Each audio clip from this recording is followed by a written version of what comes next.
and welcome to Walking Movies.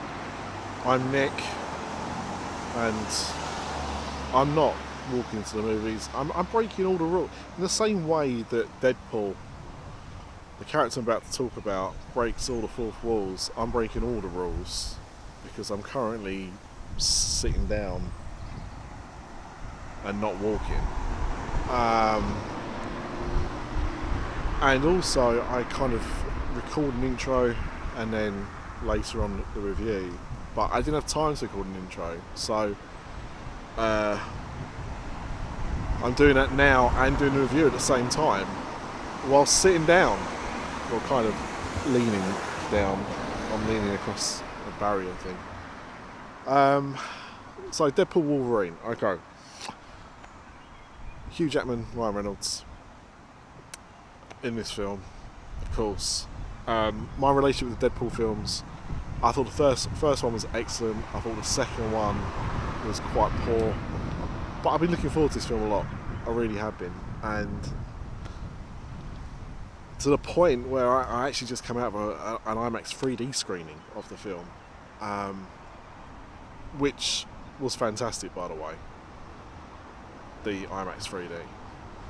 But let's talk about the film, because I will just start this review by saying it is probably the mid film I've ever seen. It is so incredibly mid. I don't know how else to describe it. And the reason for me saying it's mid is because there are points in this film where I genuinely enjoyed myself. I was having a good time. I thought the film was good. I was enjoying it. And that was followed up by real long periods of like boredom, of jokes not landing. It was just such a mishmash of a film. It's getting incredibly good reviews from what I've seen. I mean, I've not read any reviews. I'm just going by like Rotten Tomatoes and stuff. It seems to be reviewing really well. I found it incredibly mid.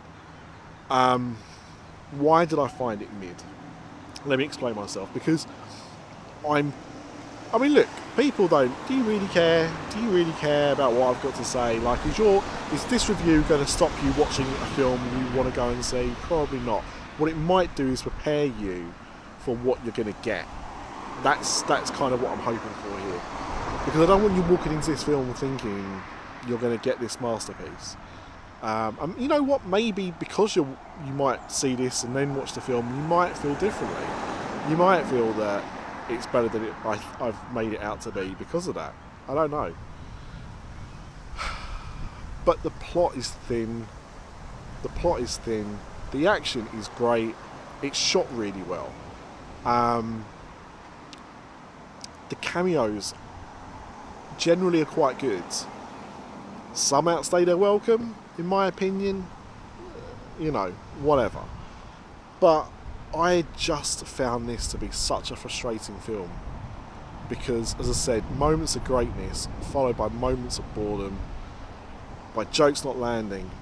And there is one thing I do have to say, and this has affected my enjoyment of the film, I think.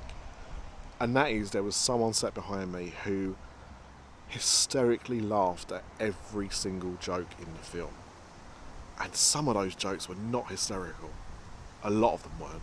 And yet, every single joke made hysterical laughter from this woman behind me.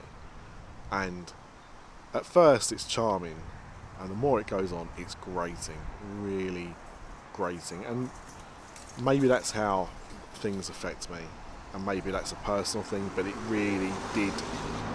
I couldn't laugh at anything because she was doing the laughter for everyone. Like, it was so bad. So I watched the review last week after I'd come out of Twisters and done my review. A couple of days later, Simon Mayo did his review of Twisters, and I couldn't believe how completely different our opinions were on the same film. And I feel that that's what's going to happen here. I feel that I'm probably going to be quite a lone voice in my dissatisfaction with this film, because I'm sure a lot of people are going to watch it and enjoy it. And look, Is it good to see Hugh Jackman back as Wolverine after thinking we'd never see it again? Of course it is. Is it good to see Ryan Reynolds back as Deadpool? Yeah, because he does the character well. Like I can't really like have a pop at that because he does do a good job. Just notice my label's hanging out of my hand. So yeah, so you know, things like that are good. The supporting cast that return are good because you know we've enjoyed them in the last few films. But it does feel to me that what made Deadpool, the first Deadpool movie, so good was because it wasn't expecting to be this mega franchise, which is what's ended up happening. It's become this massive deal. And Deadpool 2, you could see that with bigger budget came bigger responsibility, and they failed at that, in my opinion. You know, obviously it's just my opinion, but you know, I don't think Deadpool 2 was anywhere near the quality of the first one. Man. Yeah, I'm just disappointed. But as I said, like the 3D, I saw it in IMAX 3D, and the 3D was spectacular. There was a lot of, I don't know what it's called, I'm going to refer to it as border breaking, and that's where things pop out above the border of the screen, and it makes it look more 3D, more like it's coming towards you. They did that really well, and it worked really well, and that was very impressive. But I shouldn't be talking about the quality of the 3D presentation when I'm talking about a film as being one of the highlights of it. And that's why I feel that this film is just so mid. Now, what do you score on mid-film? Because I was toying with this, and mid would be 5. I don't think it's a 5 out of 10 film. I don't even think it's a 6 out of 10 film. I think if I look at the whole thing, I have to give it a 7. Because it's still filmed really well, the action's good, some of the jokes are genuinely funny, and there are things about it that I did like. But as a whole, complete film, it just didn't work.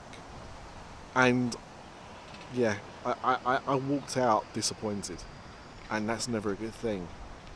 But I know it's not a 5 or 6 out of 10 film. I know it's better than that.